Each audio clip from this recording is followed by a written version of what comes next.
बच्चे हर चीज़ का short form भी सबके नाम का निकाल लेते हैं। हाँ जी, बताओ क्या करते हैं आप? मैं योगा क्यों?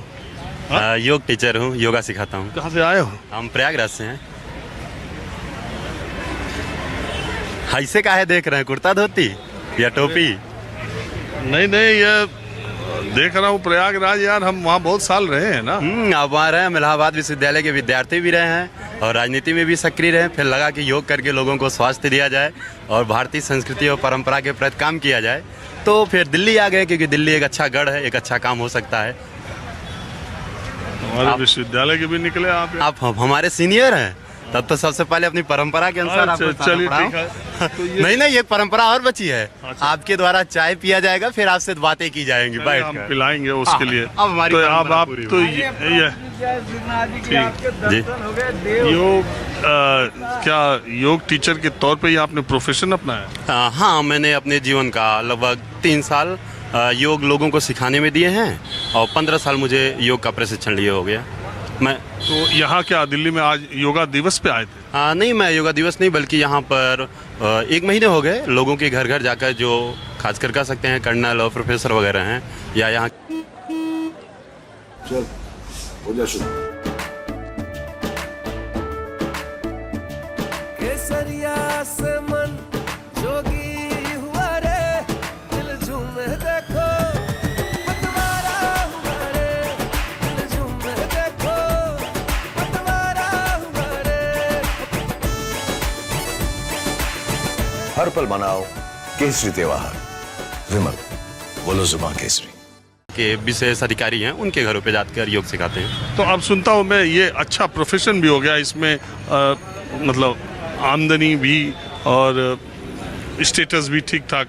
आप आमदनी की बात कर रहे हैं, दुबई वगैरह में तो लोग बड़े बड़े पैकेज पे जा रहे हैं। बड़ी बड़ी संस्थाएं, खासकर कंपनियां एक अलग से ही योग टीचर की नियुक्ति कर रही हैं। ये बहुत अच्छा स्कोप है और खासकर मैं लोगों से, खासकर जो योग में और स्वास्थ्य के प्रति रुचि रखते हैं, हमको लगता है संसार का पहला व्यक्ति वो जो बहुत ही कह सकते हैं मंद बुद्धि का होगा, जो अपने स्वास्थ्य के प्रति चिंतित नहीं होगा।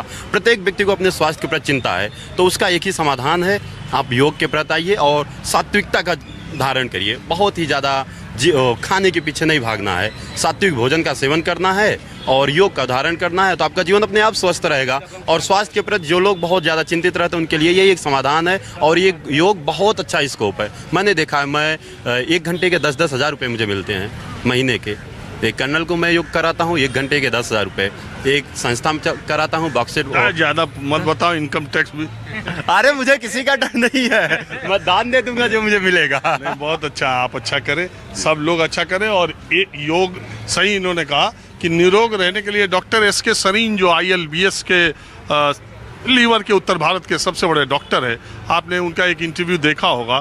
वो एक बात हमेशा कहते हैं अपने मरीजों से भी और इंटरव्यू में भी कि इस दुनिया में 2.5 सुख हैं। 2.5, एक निरोगी काया, दूसरे अच्छी नींद और आधे में सब कुछ, यानी आधे में परिवार, पैसा, रुपया, पद, प्रतिष्ठा, प्रसिद्धि, सब कुछ आधे में। एक निरोगी काया और एक अच्छी नींद। तो सरीन साहब का ये जो मंत्र है आप भी याद रखिएगा। और आज योगा डे है, लोग मुझे सड़क पे ऐसे ही मिलते रहते हैं और मैं ऐसे ही बातचीत करता हूँ, तो योग का संदेश जो हमारे, क्या नाम है आपका? अमन शुक्ला।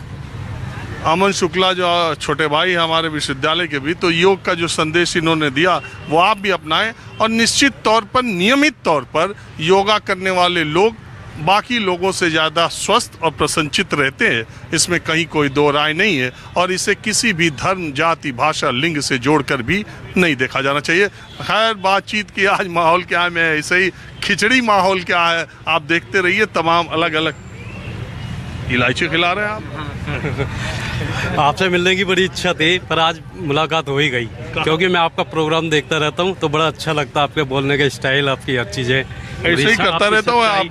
आपकी सच्चाई बड़ी अच्छी लगती है। आपने इलायची खिला के जायका बढ़िया बना दिया। तो आप कहाँ से हैं? मैं दिल्ली से ही हूँ सर। तो दिल्ली तो मैं भटकता ही रहता हूँ बहुत। पर मेरी मुलाकात आज ही हुई है आपसे।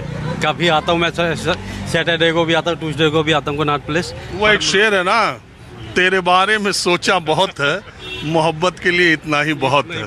तो आप देखो, मेरे पास इलायची भी थी आपको खिलाने के लिए, कुछ था तो सही, मेरे पे इलायची थी आज।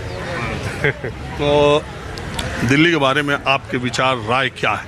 केजरीवाल के साथ ये हो रहा है वो सही है या राजनीतिक प्रतिद्वंदिता? सर देखो, ऐसा है, कुछ राजनीतिक भी है, कुछ सच्चाई भी हो सकती है, क्योंकि जो चीज़ें थी ना वो सामने, तो वो चीज़ें दिखाई नहीं दे रही। तो दोनों ही चीज़ें हैं, दोनों ही चीज़ें हैं।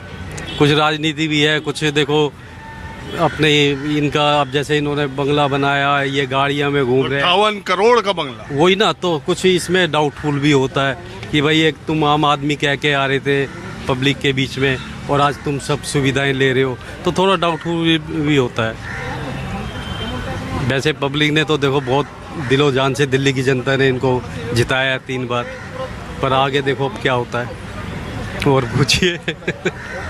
मोदी जी को जो सीटें मिली 240, इसके बारे में आपका क्या, आपको लगा ठीक हुआ या पूर्ण बहुमत से कम रह गया? तो मेरी अपनी राय में तो ठीक ही हुआ। क्यों? ये इसलिए ठीक हुआ क्योंकि देखो कुछ काम ऐसे थे वो अपनी मनमर्जी से ही हो रहे थे, तो उसकी वजह से कुछ काम ठीक भी हुआ। जो ऊपर वाला करता है ना वो अच्छा ही करता है, क्योंकि अहंकार तो कभी हर आदमी का गिरता ही है। प्रधानमंत्री तो बने वही, सरकार बिल्कुल वही है, करीब करीब।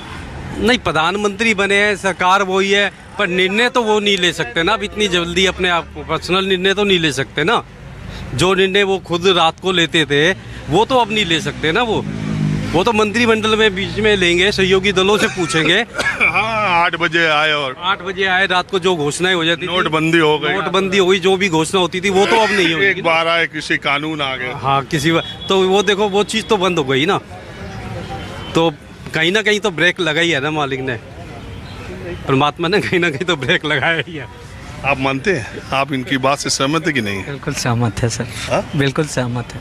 आप भी चाहते थे कि बीजेपी की सीट कम हो जाए? जो तानाशाही रवैया था उसके हिसाब से तो जो भी हुआ सर, जनादेश मिला है वो अच्छा। इससे पता क्या